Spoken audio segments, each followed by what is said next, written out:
BJP দল আৰু চৰকাৰে অসমত বিহাৰ দিৱস উদযাপন কৰিবলৈ লোৱাৰ সিদ্ধান্ত আমি নিশ্চিতভাৱে বিৰোধিতা কৰোঁ। ৰাজভৱনতে হওক বা অন্য কোনোবা ঠাইতে হওক, ৰাজভৱনতে হওক বা দিছপুৰতে হওক অথবা অসমৰ জিলাই জিলাই হওক, বিহাৰ দিৱস অসমত পতাৰ কোনো অৰ্থ থাকিব নোৱাৰে।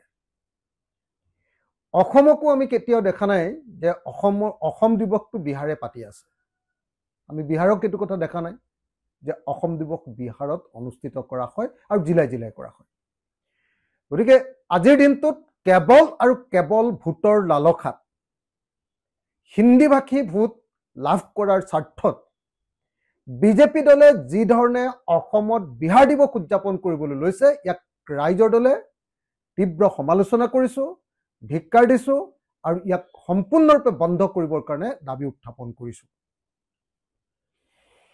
আটাইতকৈ ডাঙৰ কথা যে অসমৰ মুখ্যমন্ত্ৰীজনে যেতিয়া বিহাৰ দিৱসক লৈ হাল্লা হুলস্থুল লাগিলে, অসমৰ মানুহে প্ৰতিবাদ কৰিলে, সামাজিক মাধ্যমতো ইয়াৰ তীব্ৰ বিৰোধিতা কৰা হ'ল। তাৰ পাছত এতিয়া অসমৰ মুখ্যমন্ত্ৰীজনে লাহে লাহে তেল সানিবৰ কাৰণে চেষ্টা কৰি থকা দেখা গৈছে।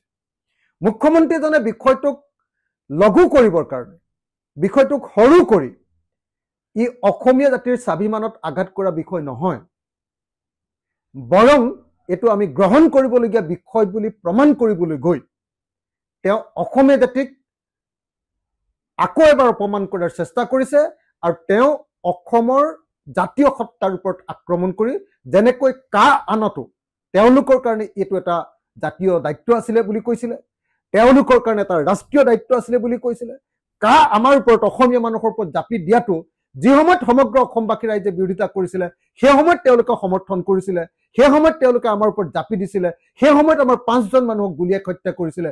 এতিয়াও অসমৰ মুখ্যমন্ত্ৰীয়ে বিহাৰ দিৱস অনুষ্ঠিত কৰিবলৈ জোৰ জবৰদস্তি কৰা দেখিবলৈ পোৱা গৈছে আৰু সংবাদ মাধ্যমৰ জৰিয়তে অসমৰ মানুহক বিপথে পৰিচালিত কৰিবলৈ চেষ্টা কৰা দেখিবলৈ পোৱা গৈছে।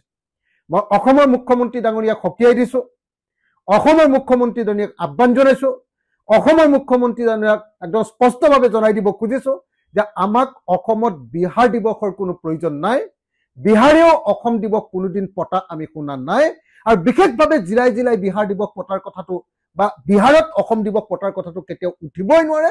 গতিকে এই মুহূৰ্তত ৰাজভৱনতে হওক বা দিছপুৰতে হওক বা জিলাই জিলাই হওক বা তিনিচুকীয়াতে হওক, ক'তো যাতে বিহাৰ দিৱস অনুষ্ঠিত নকৰে, তাৰ কাৰণে অসম চৰকাৰ আৰু বিজেপি দলক আমি দাবী উত্থাপন কৰিছোঁ। যিকোনো খবৰৰ বাবে যোগাযোগ কৰক 7099017330 লগতে 7099017110 নম্বৰত।